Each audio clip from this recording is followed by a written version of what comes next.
Kadosh Adonai Sebayat. Olá pessoal, tudo bem? Sou o Rafael e eu estou trazendo vídeos com informações acerca de mistérios da palavra, principalmente dando uma ênfase no que está muito em voga, o que se tornou muito famoso, muito recorrente, um tema bastante polêmico, que é batalha espiritual, né? Então existem muitos mitos, existem muitas contradições, existem coisas que não estão bem explicadas e não estão à luz da palavra, né?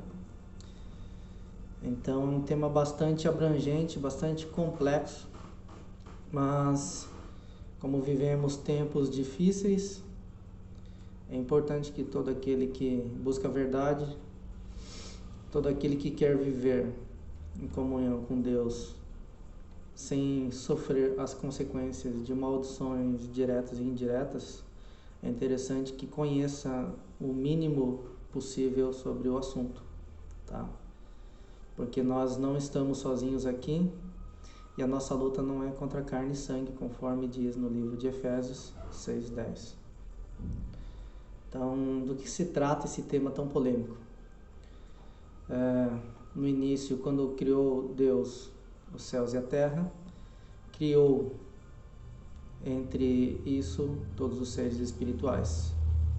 Entre esses seres espirituais, que são miríades e miríades de anjos, arcanjos, dentre outras formas de vida espiritual, algumas pouco conhecidas, como os querubins, os serafins, os anciãos, dentre a possibilidade de outros que a gente desconhece, mas sem muita informação a gente evita entrar de forma aprofundada nesses assuntos.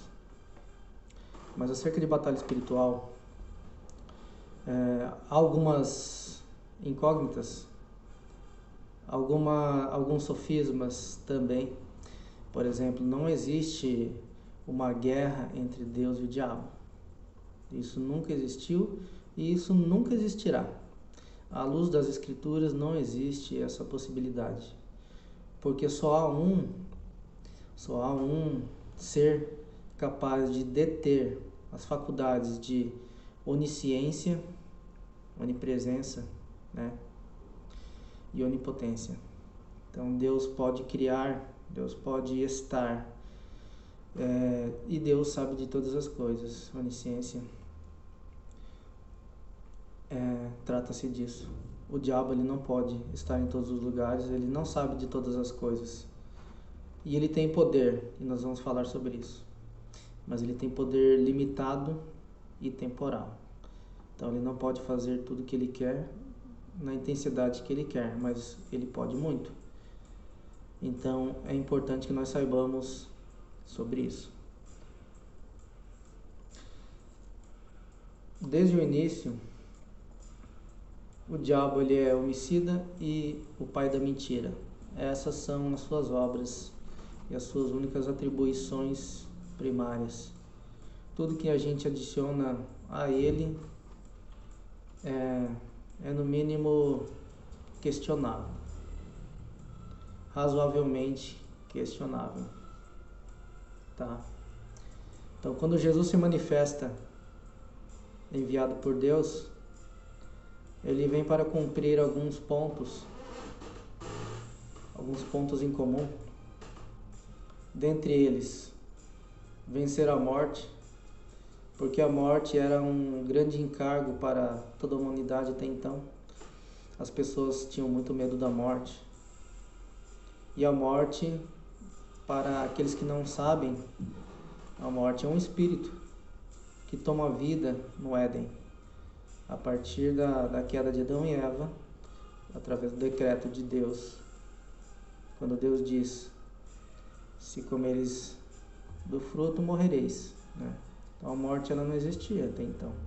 Então a morte passa a ter vida através da queda, da desobediência. Então Jesus vem para vencer a morte e trazer esperança ao homem, né? Então, quando Jesus vence a morte, ele vai até o abismo e toma o poder e autoridade desse espírito, tá? Para que você possa saber.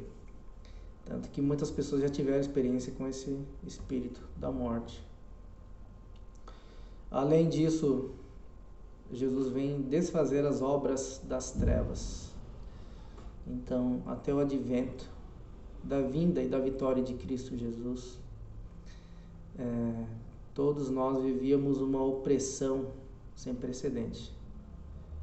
Porque não havia esperança, não havia armas para enfrentar as trevas. Tanto que não existe registro histórico bíblico de exorcismo, de libertação de demônios na Bíblia antes de Cristo. Nós temos algumas passagens onde, por exemplo, Davi, em alguns momentos, tocava a harpa e afastava um espírito que atormentava Saul.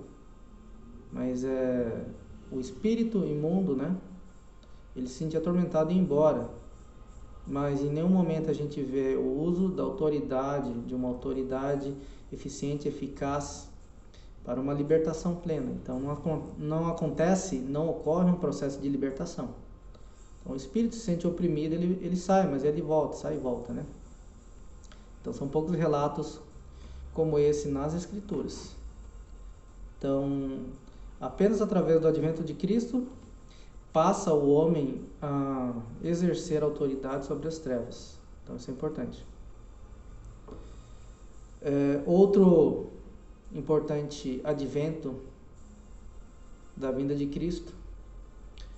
Então, Cristo Jesus vem enviado pelo Pai à humanidade para vencer a morte, para ofertar ao homem a vida eterna através da redenção na cruz.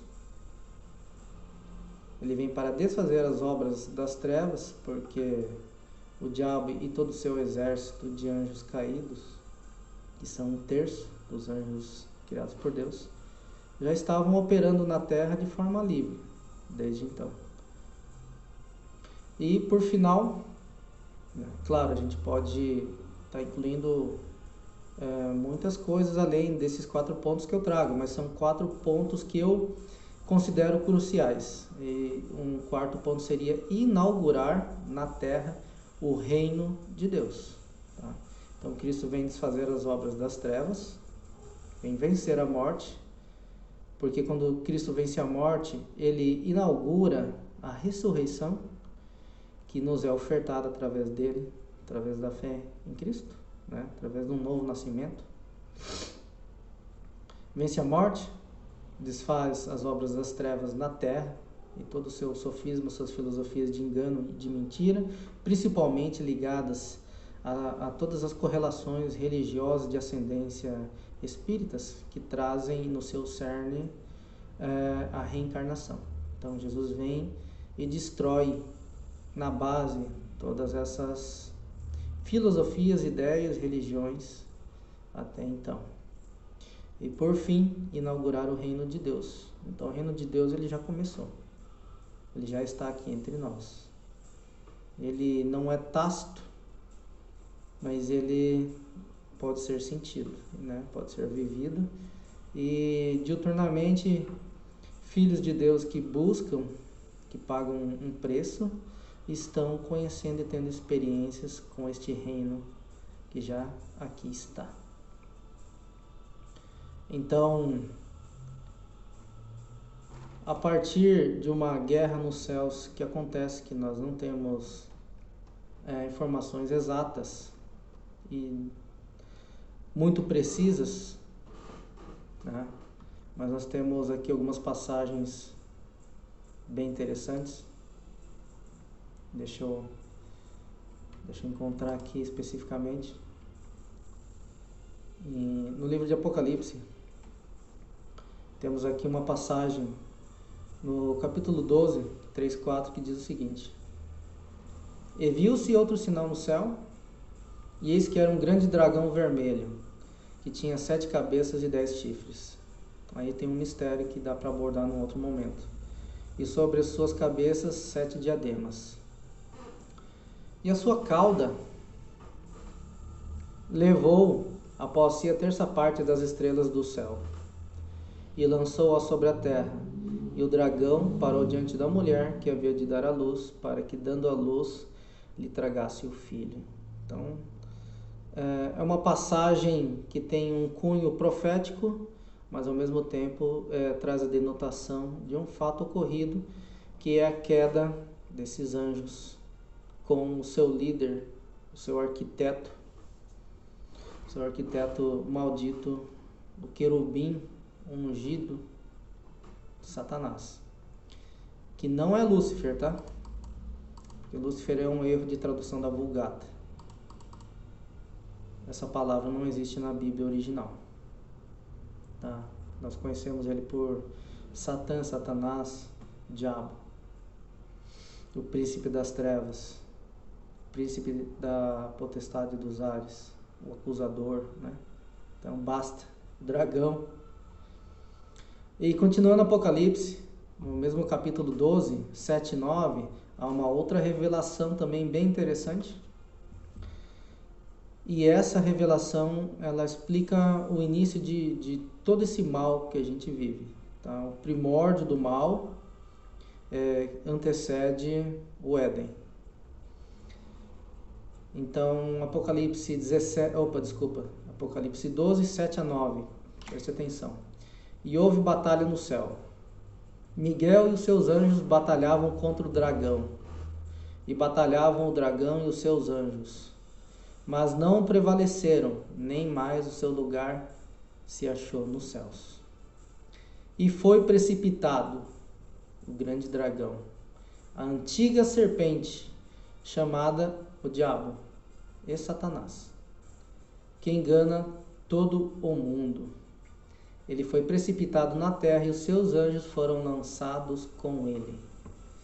Tá? Então essa passagem ela faz uma referência, ela infere a passagem anterior, Apocalipse 12, 3, 4, que reflete os 30% desses anjos, que são muitos, né? A palavra fala que Deus criou miríades de anjos, então são milhares de milhares, é incontável. Então interessante a gente frisar aqui que houve batalha no céu.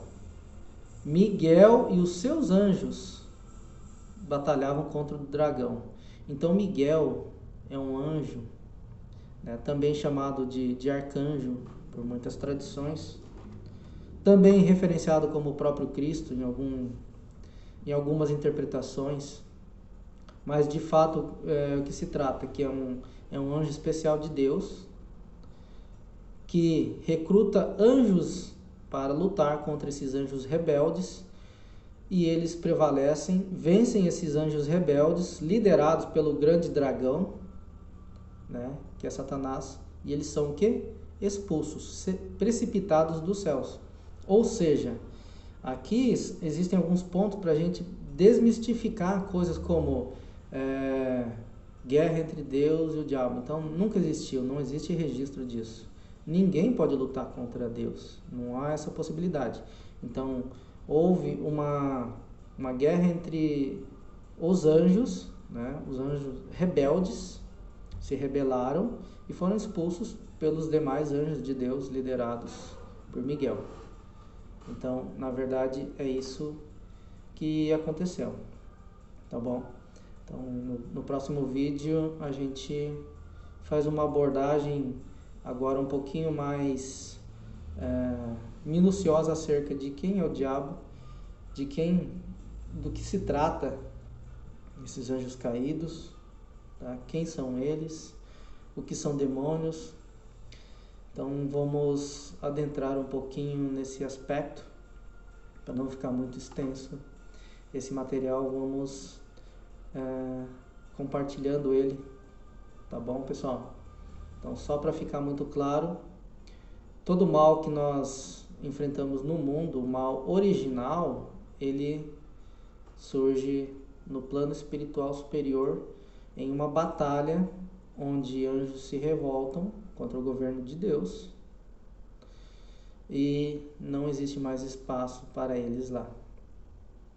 Então eles são obrigados a não poderem compartilhar mais do paraíso celestial. São expulsos.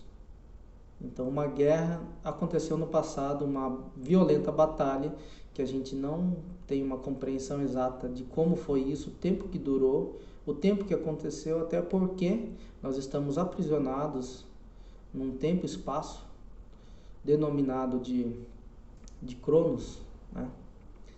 Sabendo que o tempo que nós conhecemos pertencente a Deus Pai, o Criador, também denominado de Kairos. Então é uma outra, é um outro entendimento, né? Que a gente chama, nós humanos chamamos de eternidade, pode ser compreendido como um tempo chamado de Kairos, que é um termo que vem do grego, diferentemente da prisão temporal que nós experimentamos nesse corpo temporal limitado, né? Finito, que nos obriga a estarmos em fusão no Kairos e ao mesmo tempo no Cronos, porque nós temos também espírito além do nosso corpo físico, né? A tricotomia. Tá bom, pessoal? Então, próximo vídeo a gente vai fazer uma abordagem acerca de quem são esses anjos, quem é esse nosso arqui-inimigo, para que fique cada vez mais simples e mais claro toda essa temática acerca de batalha espiritual, porque é importante que não apenas o cristão, mas todo aquele que quer viver uma vida mais plena, mais em paz e tendo acesso a uma proximidade com Deus, precisa vencer e derrotar todas as armadilhas e enfrentamentos e levantes no mundo espiritual. E se você não tem um conhecimento acerca desse assunto, você não vai conseguir usar as armas corretas e vai se tornar refém desses dominadores do nosso século. Tá bom? Graça e paz.